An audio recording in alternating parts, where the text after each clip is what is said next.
Official Wrestling presents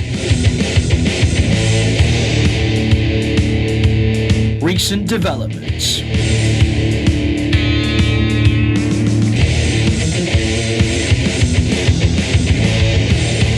Hello, ladies and gentlemen, and welcome to a brand new episode of Recent Developments, the official wrestling show dedicated entirely to NXT. I am your host, Kieran, and I'm joined by our resident NXT Einstein, Liam Croft. Thank you very much. How are you doing? I'm very well, thank you. Excellent. It's WrestleMania Sunday, baby! WrestleMania Sunday, following on from a fantastic last night, show. How fucking good was that?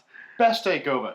Yeah, Throwing it out there, it's a bold claim. Best takeover. I think I find it hard to disagree with you. Like, without going back and maybe watching Toronto or Chicago, I think they're the only other two standouts. Like, the Brooklyn ones are good as well, but I think that, like, Toronto and Chicago instantly stand out in my mind. True. But yeah, last night, TakeOver New Orleans.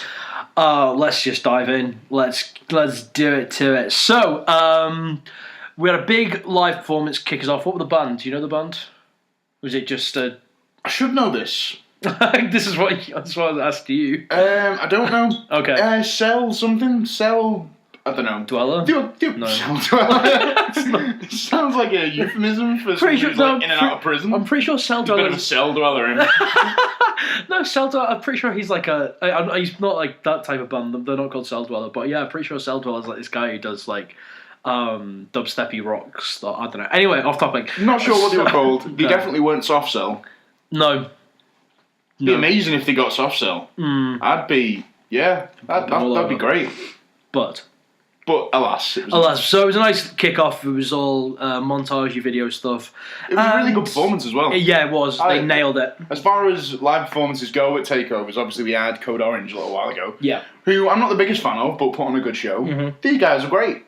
Enjoyed that. Yeah. Obviously, they came out again later on for Ember's entrance. Which we will get to. But yeah, pretty good way to open the show. Excellent. So, kicking us off, match-wise, it was the ladder match for the North American title to crown a brand new champion. I think this is something, on regards to the title itself, I think it's a really good idea for NXT. I've been mulling it over. It's like, you're a developmental. Why are you having a fourth title to the mix? And it makes sense with the amount of star power that they've got on the roster and the amount, like, at the moment, and for moving things around and the star power they're going to keep bringing in. It's just a way to make somebody else relevant whilst they're not holding the main title.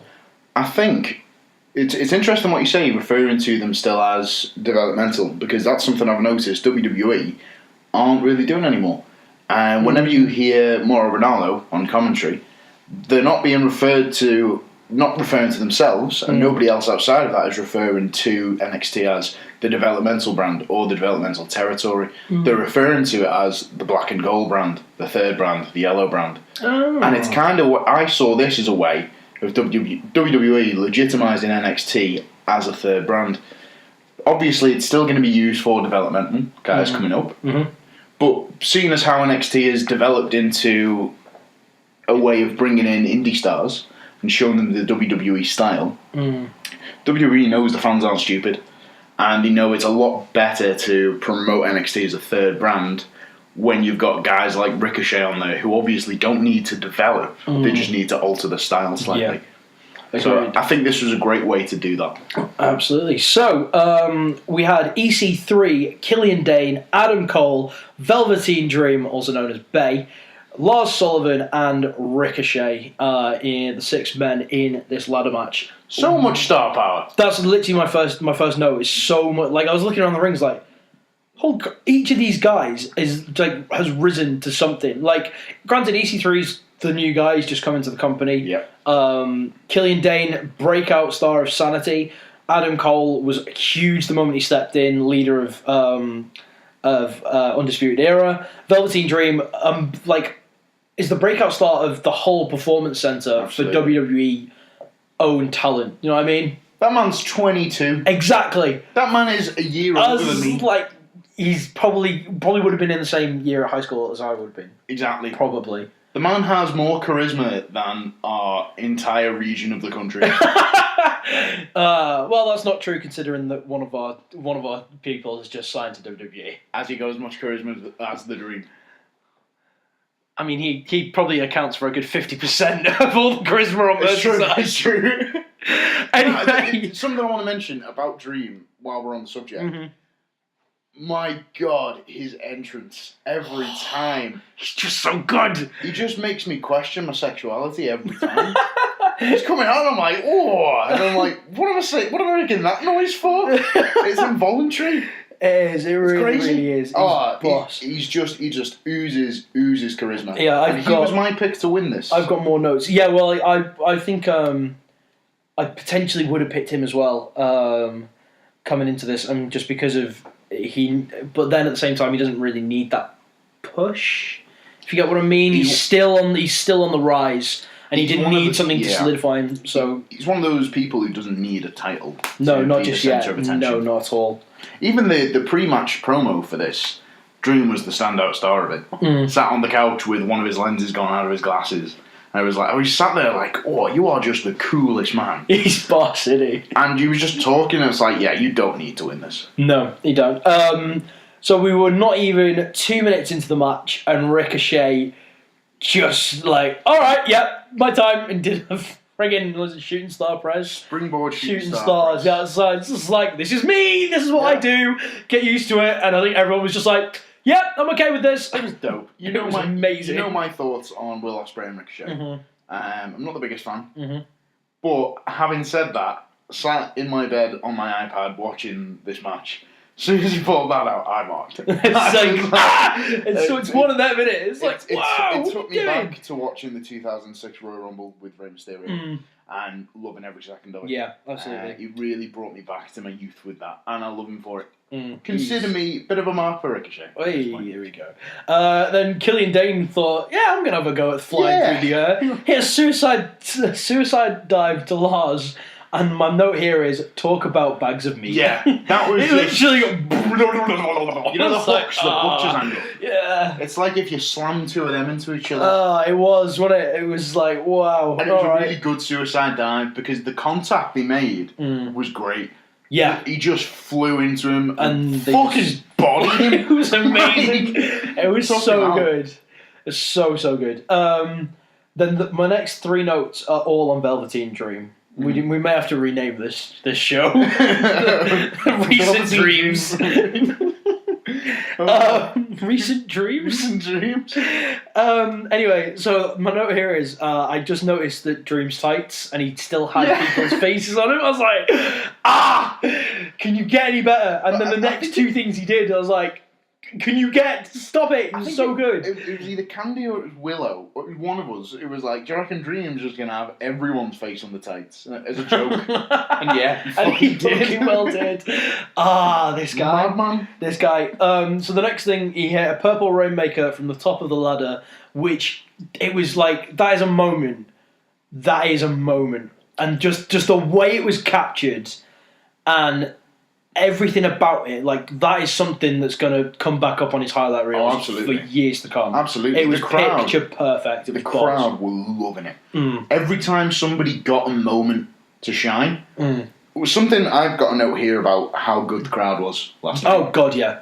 The crowd was fantastic. And not in a way of, let's get ourselves over, in a way that, let's enhance the talent and show them that we're supportive of how good they are by cheering for them and responding to what they do. It was a proper WrestleMania crowd. It really was. Every time somebody climbed the ladder, they either cheered, or booed, which they did for most people. Whenever Lars touched the ladder, the boos rained down on him because he's a monster heel. That's what should happen. Yeah, absolutely. Every time Ricochet climbed up a ladder, every time Dream did, when Dream got to the top, the Velveteen Dream chant started, egging him on. Do it, lad. Go on, go for it. Because you know it's a smarky crowd. Yeah. And you know they're like, show us how good you are. Go on, do it. Yeah. I love that. Absolutely. Then just to continue giving a metaphorical blowjob to the Velveteen Dream, which is what we're doing. Yeah, pretty much. He then hit a cartwheel driver on the ladder, balanced on it, and it was perfect. I thought like, he was going to fuck it up, not going to lie. Oh, I was so like, oh, lads, don't mess this up. Yeah. Do not mess this up. And they didn't, and it was beautiful. It was amazing. There's something that Velveteen Dream is very, very good at. This is the last time I'll suck Velveteen Dream. Yeah, this is my last note on Velveteen Dream as well.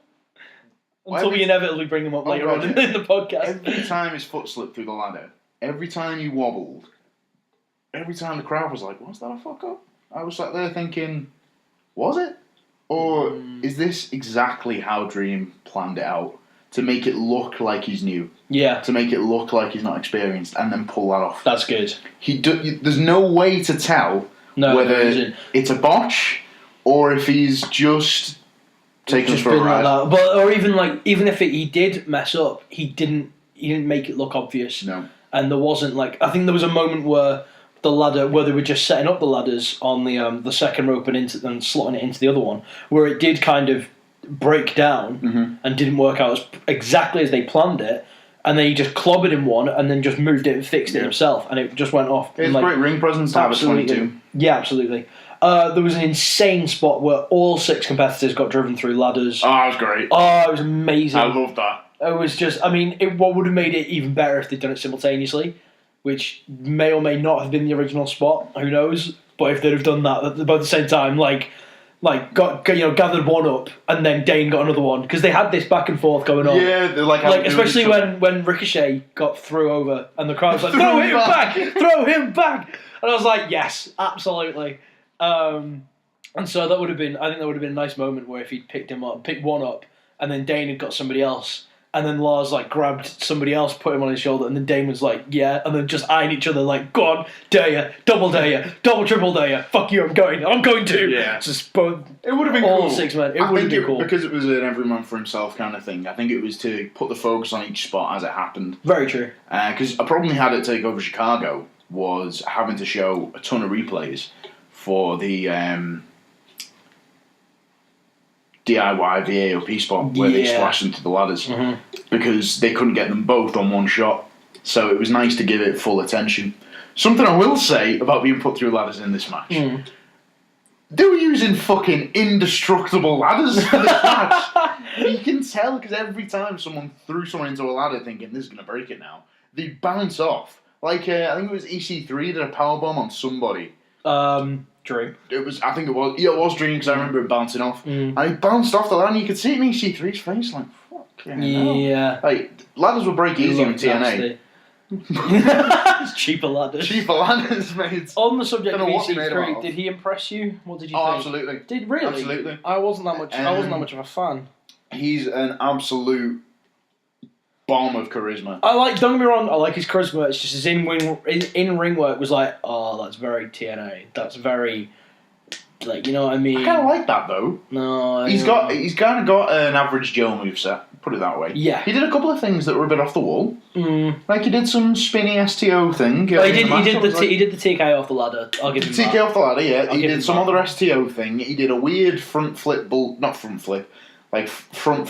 bulldog. Instead of falling to his back. Yeah. And it was stuff like that. It was like, okay, it's kind of your I am a wrestler moveset, but to be fair, when you are making your debut in front of a new crowd, it's hard to get your shit in where it doesn't belong. You know what I mean? In a ladder match. Whereas with Dream, he got his shit in a very inventive style, but that's because the crowd knew it and were going to react to it. Ricochet didn't exactly have to get his shit in. But then when you're doing a moonsault off a fucking ladder that is falling backwards, you don't have to get anything else in. No, that's it. That was an incredible spot. It was great. Amazing. Ricochet really impressed me. And I think EC3 will impress more in a one-on-one setting.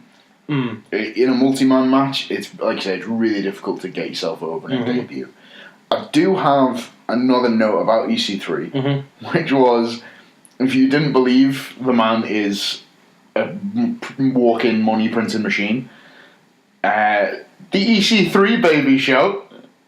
Love that. Brilliant. It was great, didn't see it coming. It was It was good just for Cole's what? You were a great foil for each other because EC3 just bleeds charisma all over the place and you can see it straight away. Cole does it in his facial expressions. Yeah. And Cole went from elated to like you just took his chips and pissed all over him. It was great. I loved it. Speaking of which, fantastic choice for a first winner. Absolutely. With the title. Absolutely. Adam Cole won the match to absolute ovation. Yes. A joyous ovation at that from the crowd. What a match. What a match indeed. Absolutely. I hope that standard continues for the North American belt. And continues to put on. Mind you, it's NXT, it's always going to. It's true. This was very, very close to being match of the night. Yes, it was. It's like, I mean, we expect this from NXT. The first match out of the gate is always like, oh, people have got to follow that. Yeah. That's a bit mean. Every time. Every single time. It was the tag match at the last TakeOver. Philly? It was AOP v O'Reilly and Fish. It was, yeah, that was a pretty good match. Yeah. Which everyone had to follow and was fantastic. And then, to be fair, yeah, and then Black and Cole was like, oh, that was better than the first match. Nothing's going to top that. Oh, 5 stars. Okay. The greatest match I've ever seen. So good. So good. I don't think we've been on Earth since that has come out, have we? I don't think so. We've not done that. We've not done a recent development since. No, we haven't. But yeah, that match, which we were raving over anyway, that got 5 stars. Which you already know because it's like 3 months past. Congratulations, Gargano and Owens. Absolutely, well played, lads. Well bloody played. And Selena Vega. Absolutely. Moving on to the second matchup of the night was for the NXT Women's Championship. It was Ember Moon defending against Shayna Baszler. Holy shit, it's Lizzie Hale! Yeah, I didn't realise at first. I saw the Explorer and thought, is that Lizzie Hale?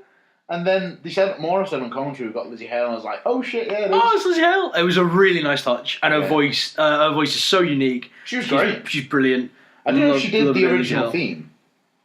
I don't think she did. But tell you what, you couldn't tell. No. She did great. She nailed it, even with the guitar parts as well. Like some tricky kind of timings with vocals and stuff. She did really well. Definitely. So the match was okay. They kind of, we've had this match before, so there wasn't any need for the nitty gritty stuff. You could pretty much just focus on storytelling because you already told one story. This is now the sequel.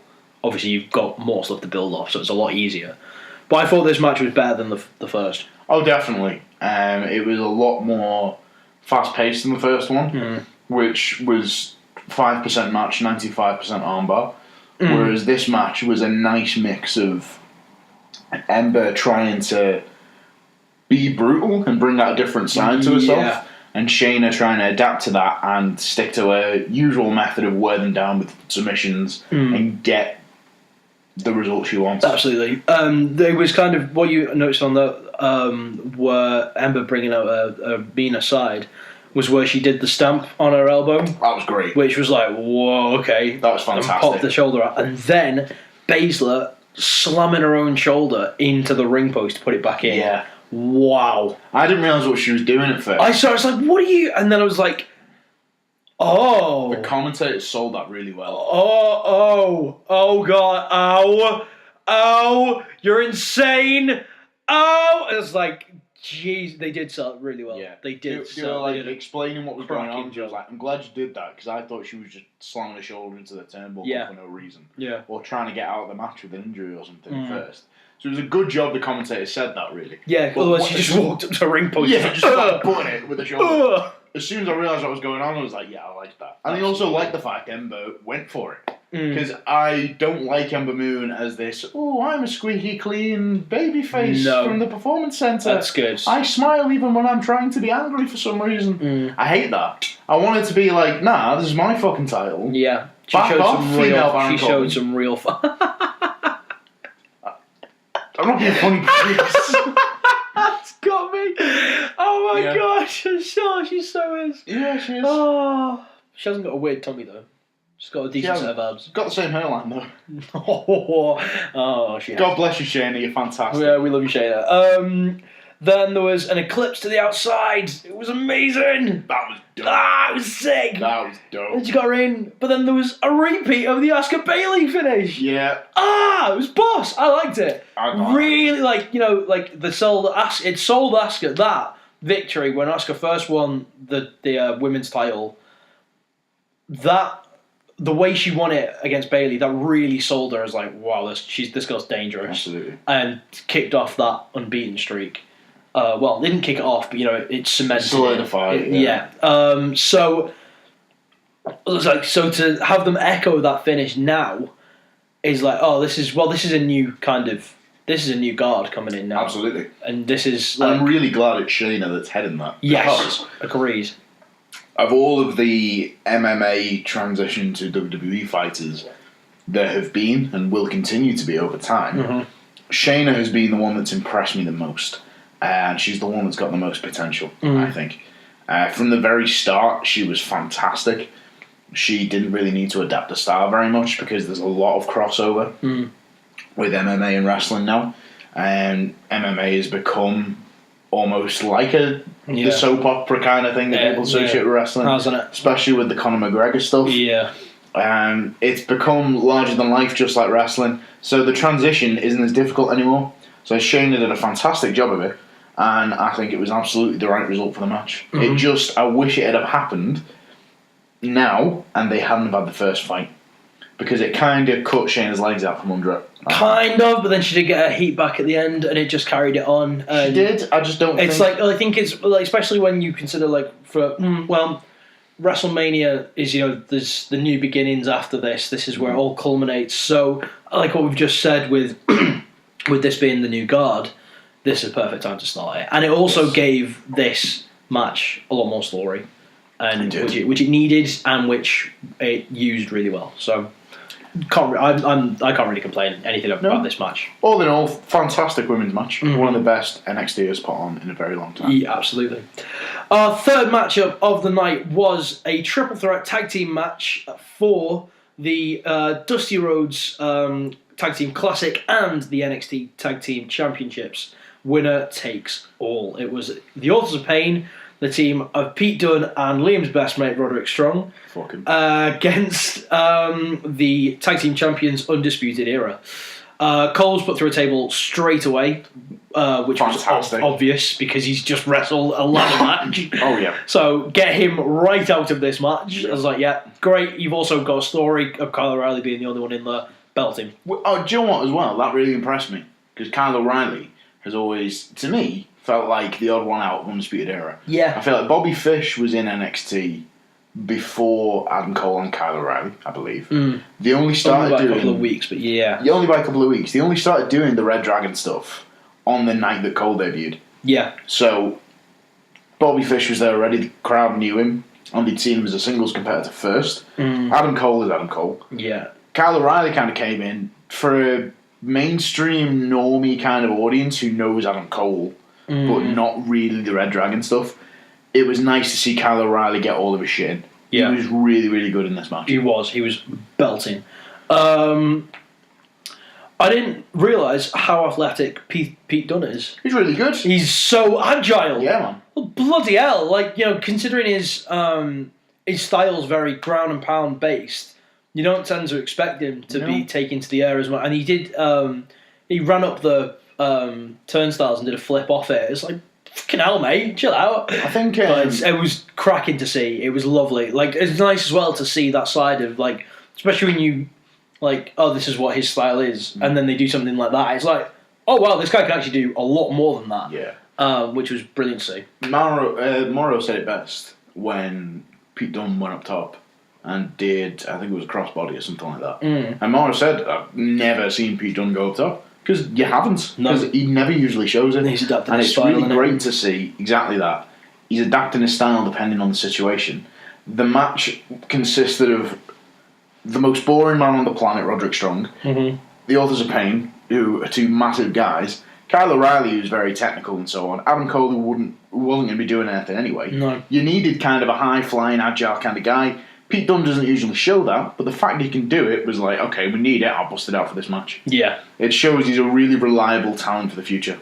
Yeah, absolutely. I mean, I've made it known multiple times on numerous things that I'm a huge fan of all the British lads in WWE, massive supporter, and Dunne being the flag bearer, if you like, with being the UK champ. As like, there's a natural gravity to you know what I'm trying to say. Yeah.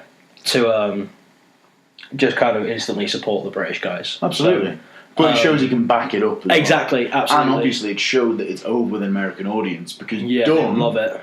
Is immensely over with the crowd. Every time the first build-up thing in the entrance theme starts, Bruiserweight chants constantly. Absolutely. Throughout the match, everyone in the crowd on the feet chanting it. I don't know when he got so over with the crowd, but he seriously I think is. he's been wrestling a fair bit more in America on the indies, I think. It just seemed to be overnight in WWE. He went from guy who was in the UK tournament to holy shit, literally everyone loves him. Yeah. Which is great, I love it. Yeah, absolutely. But yeah, it was good to see him do that.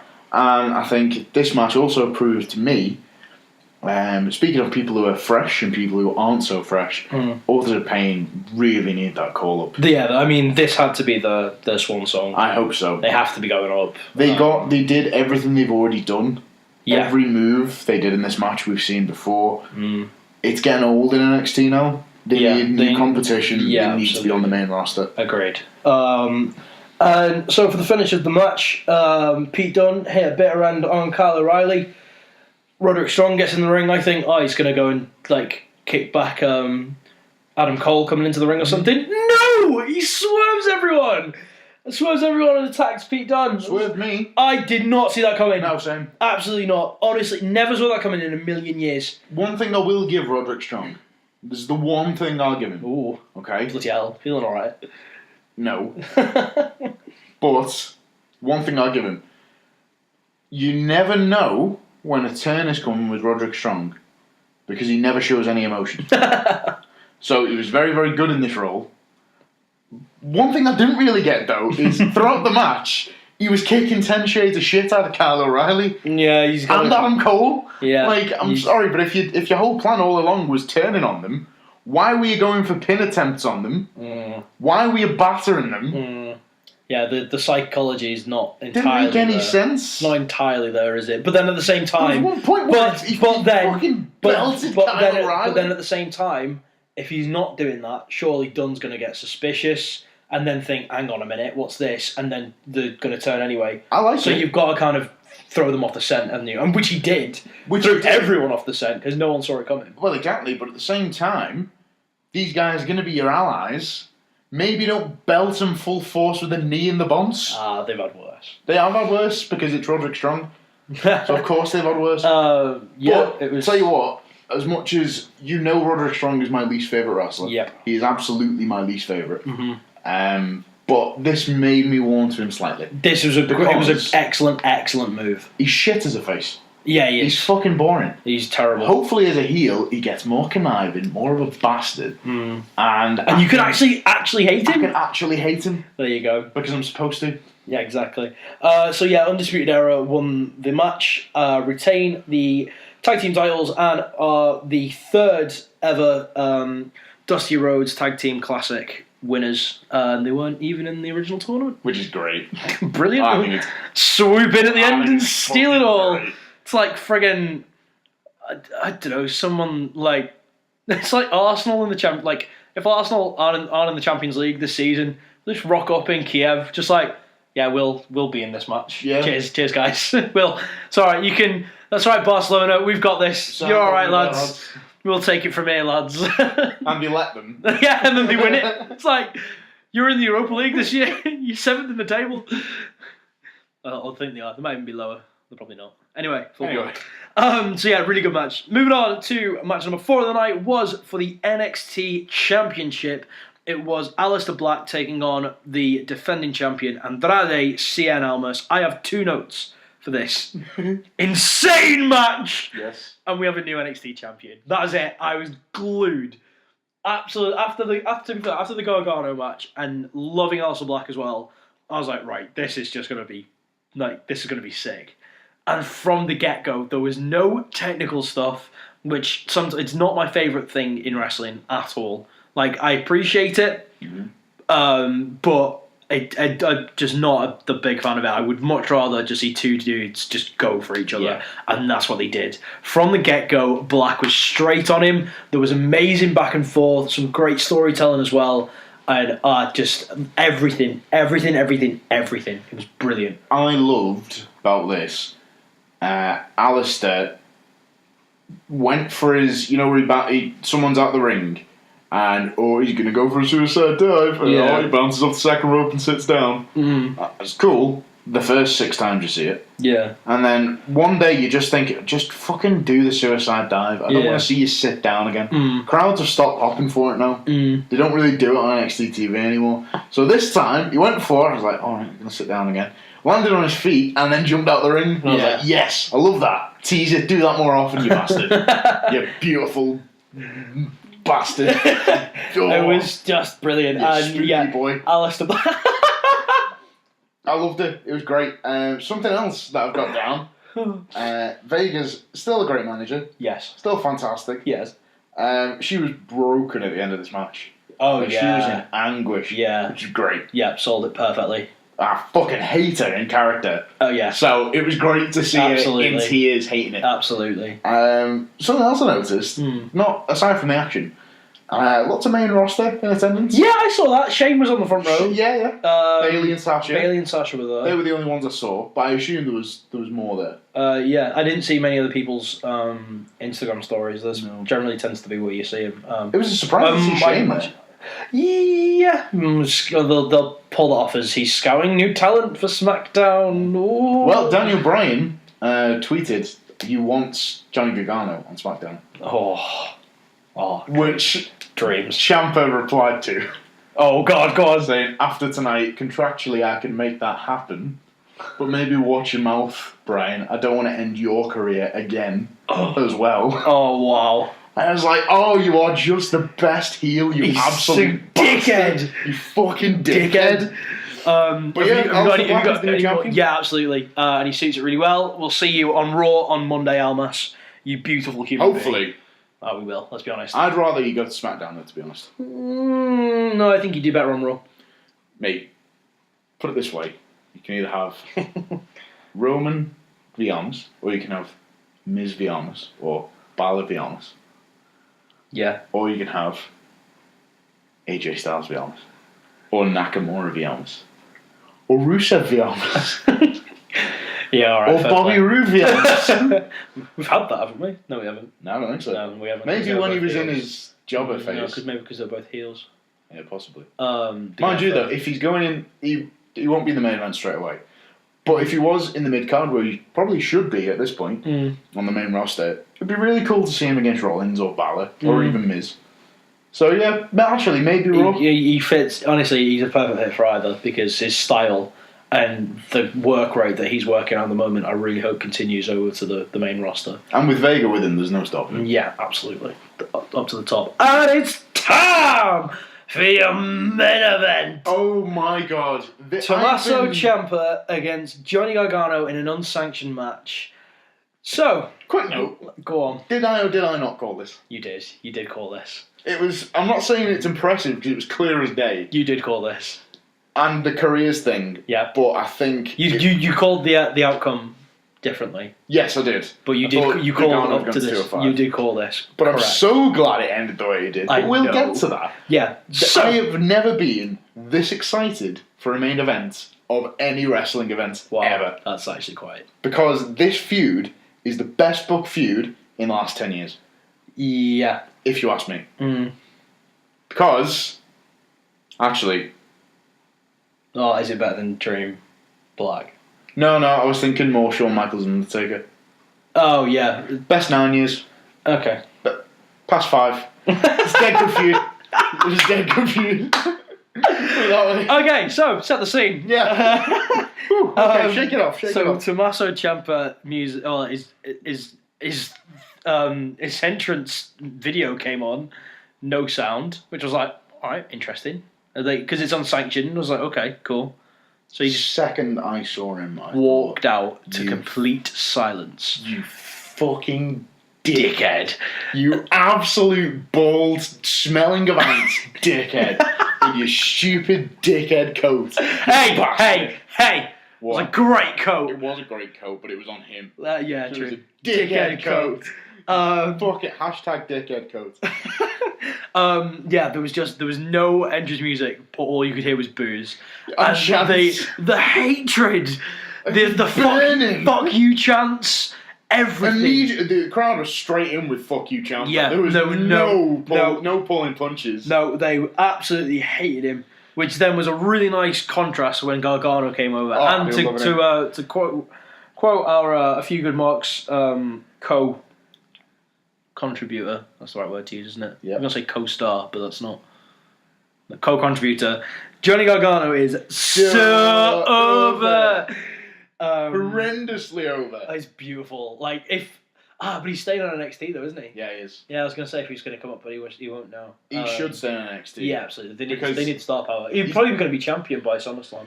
He'll probably be in or North the next American feud. or something like that. He'll be in the next feud with Black, I reckon. And he'll probably beat Black for it because he's the only one who's pinned Black so far. So we've already got a nice little story. Yeah, it's a nice one. Almas is going to be preoccupied with Drew. Yeah. Because Drew, which we didn't talk about on the pre-show. Don't know if you saw it. I didn't know. They had Drew McIntyre on the pre-show. Oh, he's rehabbing his injury. He's doing okay. Should be back soon. Which is great news. Love you, Drew. Yeah. But he said, what happens after tonight? After the result, and he's like, my eyes are on Almas. Regardless of what happens, I'm going for Almas. Oh wow. Don't care about the title. Yeah. So that means he's following him up to the main roster, then, isn't it? If Almas goes up, he's going to the main roster. I reckon. If he stays in NXT, that'll be. Mind you, we called that though, didn't we? We said that if he coming back from this injury, he's just going to go straight up. Yeah, absolutely. Which is completely fair enough. Anyway, onto this absolute belter of a match. There was a suplex off the table. Everyone was like, "Oh god, he's going to go through the table. Oh god, he's going to go through the table." And then Ciampa was just like, "Yeah, fuck that," and just threw him off the announce table onto the floor. I was like, "Ow!" So much ow. I loved how Ciampa did about 2 moves and then went and pulled the mat up off the concrete straight for it. Yeah. Fuck this. Amazing. Oh my god. That powerbomb. Have you got something before that? We've got a lot before that. Go on. I'll let you go on. Ciampa was absolutely brutal. Did you see the thing that made me go, oh, now this is a bit hard to watch, actually? Twice happened. When we were out fighting the crowd for a bit and Ciampa put Johnny on the barricade. Yeah. Was smacking him with the forearms. Yeah. The camera got close. You could see the ripples. You could see the ripples. You could see the red marks. It was like, fucking hell. And then, the worst thing of the whole match, I thought, was when he had Gargano draped over the ring apron and was just stamping on his neck. Yeah, I saw that. And it was like, oh. Yeah, even Percy went, oh, come on. Yeah. Come on, man. I was like, oh shit. If they're reacting like that, then bloody hell. That's how you do an unsanctioned match. Oh, Not absolutely. Triple H and Rollins. No, agreed. This is how you do an unsanctioned match. Absolutely. And something that it shocked me because I was thinking, Gargano and Ciampa have to be really, really comfortable with each other. Yeah, and really good friends in real life to trust each other to do that kind of thing. Absolutely. And it was so worth it for the payoff. Something I wasn't a big fan of, as much as I've been praising this crowd all night. No fucking dickhead chant. Mind you, that's only a thing for your specific little group, isn't it? Not so much. Is it a massive internet thing? Spreading out a little bit. Gutted. I would have been really nice to just hear fucking dickhead. Just. He got "You're a wanker" chant. He did get a "You're a wanker" I was like, chant. well done, America. I love that. Learning other people's swear words. Good on you. I really embracing the cultures. Good on you. Well done, America. Nothing I love. Stealing the crutches. Oh, how poetic. How poetic. What a plant, though. I know, right? It's me crutch. I'm just going to hobble back to my seat. Yeah. See ya. And my Johnny Gargano shirt that was totally given to me. Bye. Yeah. Never mind. I mean, the crutches played a huge part. They came in such handy for the match and the storytelling. Yeah, absolutely. And great. The way everything worked in. So, yeah, are we on to the powerbomb? You deserve it, Chance. I have the exact same note. That is the best use of that chant I have ever fucking heard. It was like, as soon as I heard it, I was just like, I was taken aback. I was in hysterics. And I was just a little bit like, Yeah, obviously he Yeah, does. you That's do. genius. Fucking It was amazing. I just sat applauding Yeah. around. New Orleans, well He played. smashed it. I love New Orleans anyway, but you guys, I loved Mora's reaction to it. He was like, I know we're impartial, but yeah, I agree with you do. brilliant. But yeah, then there was then Gargano broke off the he stamped on the crotch and broke it off, and he got it like took it from a long sword into a dagger type thing, and he was going and he ran to hit him with it. He looked like he was going to hit him with like the bit. Yeah. He looked like he was about to just dig it in his head. Like, get out, mate. It's a bit deep, and then it just stopped, and then it just stopped, and the tension between the two. See Ciampa's eye. Yeah. I was like, oh bloody hell. He was just looking at him like half, don't do it. Look at me, you've already beaten me, and half like, fucking do it. Yeah, just like, what else have you got to lose? What else have we got? And it was done so bloody well. I really liked that you just said, taking it from the longsword into the dagger. I didn't think of that at all. Did you not? It was that's a really good metaphor. Because you always think of Gargano as being like the knight in shining armour with his longsword. And Ciampa's that fucking dickhead rogue with his little daggers. Mate, honestly, that's not how I meant it, but yeah, I'm going with it. And then Gargano breaks it off like, fuck it, I'm sinking to your level, and then he didn't. Oh. And he called back to when Ciampa didn't. Yep, totally meant it. Classic. Totally meant it. Totally meant that metaphor. I'm still all in the works. He went back to when Ciampa pulled his knee pad down in the Cruiserweight Classic and didn't do it, and he hesitated and it lost it for him. And that has always been the underlying thing throughout the feud. That's where it all kicked off. That's kind of where it all started. And then he did take his knee brace down again, didn't he? Yes. And did he hit? I forgot if he hit it or not. I forgot if he hit it, to be honest. No idea. But it's plays into the story anyway. Speaking of the crutches, just before that, I just want to point out, shot to the head with the crutch. Was there a direct shot? Direct shot to the head. Oh, that might have been what done in his eye. I think it was. Yeah, bloody hell. It was by Gargano. I think it was a mistake. Because he kind of spun round with the crutch and just fucking cold-cocked him in the head. Got him in the head, fuck. It was nice to see, to be honest. Nasty, but it's an unsanctioned match. Yeah, absolutely. Good to see that kind of thing. Yeah, so anyway, and then it all wrapped up really nicely with the Tommaso Ciampa's head bouncing off the exposed turnbuckle, which was another nice bit of storytelling. He did that earlier on, and it was there. And then went for his clutch. I forgot what it's called. Gargano escape. Yes, the Gargano escape. Went for that, and it's like, this isn't really doing much. He's not doing anything. Rolled out of it. Went for an STF. Grabbed the knee brace and wrenched it across Ciampa's face. Looked fucking horrible. Yeah, it tapped out straight away. Painful as hell. Like, I don't care how bad your knee's in. Yeah. If you've got a metal knee brace being wrenched across your face, that is enough to make you tap out. Absolutely. Regardless of how injured your knee is or whatever. It was poetic. It was beautiful. The finish leading up to that was just beautiful. Oh, there was so many false finishes and so many. The thing I loved was like the fucking Matrix dodge Gargano did of the crutch when Ciampa swung in with it, or it might have been with the brace. I think he picked it up to swing it at him. Gargano just ducked it.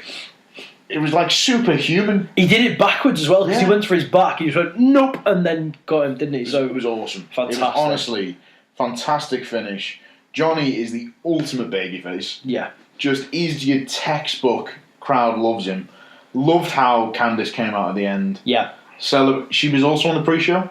All right. The big overarching thing that she was talking about was she wants her husband back. So he's not been the same since. She wants this to be over, regardless of the result, and she wants the old Johnny back. It was really nice to see her come out and celebrate. For everyone who'd seen the pre-show, that was the kind of message that was being shown. She's got her husband back. Aww. They're in NXT together. Yeah. Like, it's the dream. It's what they wanted. They've defeated the super villain Ciampa. He's gone. And it's like it is a off into the sunset, into the future type vibe, isn't it? Absolutely. Something I loved, and I love NXT for doing, was NXT have had this trend with the past few takeovers There's always a big twist at the end. Mm. There's always a big thing. First it was Undisputed Era debuting. Yeah. Then it was Almas winning the title. Yeah. Which nobody expected. No. Then it was Ciampa coming out and again. Kicking 7 shades of shit out of Gargano. Yeah. Then it was Ciampa again. Yeah. And then it was this, and they didn't have a surprise ending this time. Yeah, it was. It was just. I think they had the Ragnarök strong thing, didn't they? Which was surprising enough. So. It wasn't at the end of the show. They've had this thing at the end of every show where they show the logo. And then they have something else. Have something else. Yeah. And it's kind of becoming worn out now. Yeah, well, I think it's a good idea that they've gone back to just having the happy ending. This moment was fine. It was perfect. And they knew it. And they just said, there's no need for a big surprise. Send the fans home.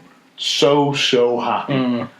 It's a really nice feeling going into WrestleMania as well. Oh, fantastic. That I'm not like, oh man, that was like, No, it was a really nice, happy feeling going into Mania tonight. Do you know any of the matches that are being recorded for Wednesday? Because they normally do a few. I don't, No. I haven't heard anything about it. I don't know if they've announced it at all. I would imagine there'll be some tag team action going on. And I would imagine Iconic Duo. Yes, I imagine there'll be this. Yeah. There's been a lot of NXT stuff going on at the Access stuff. Like I think Leo Rush is in line for a UK title shot now or something like that.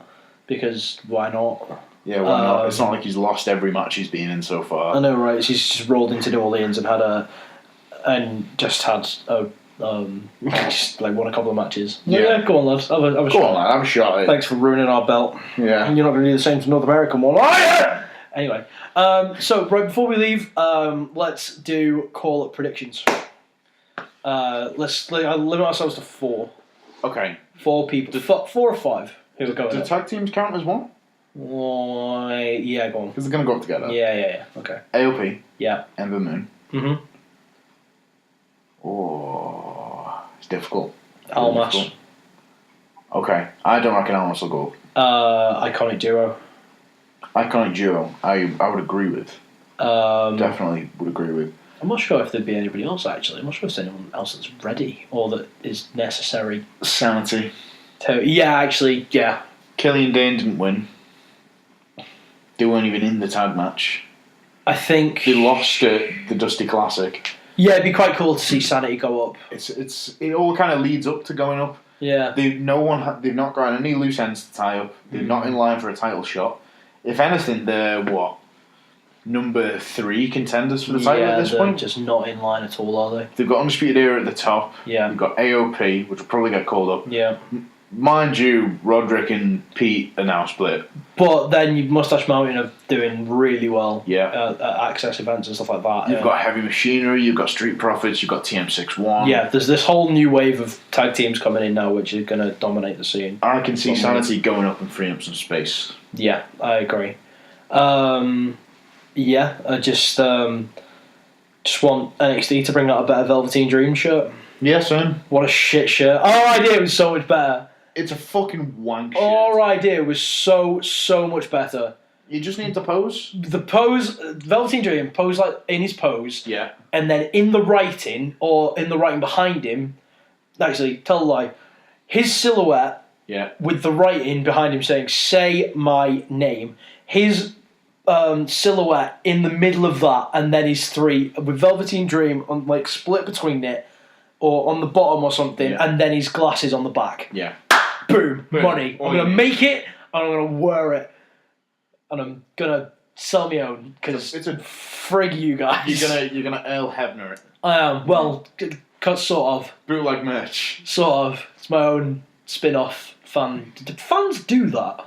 Yeah. Do fans make their own merch for people? Well, to be fair, they had that guy, can't remember his name for the life of me, but he's a fantastic artist, and he works for WWE making shirts now. Oh, right, okay. Because he started doing his own stuff. So, maybe, if you do it... He obviously wasn't working on the Velveteen Dream shirt, was he? Clearly I'm not. so salty about it, because that's literally all we must have raved on about it for 5 minutes on the last podcast, and now we're going to do it again. All I wanted was a good Velveteen Dream shirt that I could have worn 3 different ways. I would have bought 4 of them, and I've had one normal out of cut up the other 3 into various different garments and I've worn it like all the time. Yeah. And now I'm not wearing that black piece of crap. It's awful. I want to get it to support Dream. Yeah, I'm torn, but I mean, I think the next year... I'm going to wait for the sale, though, because I'm not paying full price for that piece of shit. Yeah, exactly. Agreed. He needs a shirt that matches his persona, and that it was not. so boring. There was like, oh, we need to give me a shirt for him, he's getting over. Throw that together. Put a V on the front of the t-shirt. Is that just because his name's Velveteen? Yeah, fuck it, it'll do. It's bullshit, man. I don't like it. No, it's bollocks. Sort your t-shirts out. Down with this sort of thing. Anyways, that was New Orleans. That's the wrong order. NXT TakeOver New Orleans, should I say. And that's that for this month's episode of Recent Developments. We will be back in May. Yes. Beginning of May to see what's gone on in April. Obviously, with there not being another takeover until SummerSlam now, there's not quite a big gap to fill. So I'm sure there's going to be quite a fair few things that go down on NXT that are a lot more important than filler matches and stuff like that. This is like a good time of the year where there's actual stories to be followed on NXT. Mm-hmm. So we will see you in May. And until then, do not forget to like, comment, and subscribe to Official Wrestling on Facebook, Twitter, and YouTube. Check out the blog for updates some point time. I can't remember the last time someone did one. I'm going to be writing some NXT content very shortly. Excellent. I'm primarily focused on, to give you a bit of a sneak preview of what's to come, the tag division in NXT and why it's vastly better than the main roster, in my opinion. Mid-card titles and their place on developmental brands. NXT as a developmental brand, or is it a third brand? And the future of NXT in general. So lots of content to come with NXT. Lots of content to come. So check it out. And also check out all the other shows that we have on Official Wrestling, especially A Few Good Marks, where our WrestleMania Roundup podcast will be out on Friday. Thank you very much for listening. We will see you very soon. Thanks, yeah. See you later. See you later.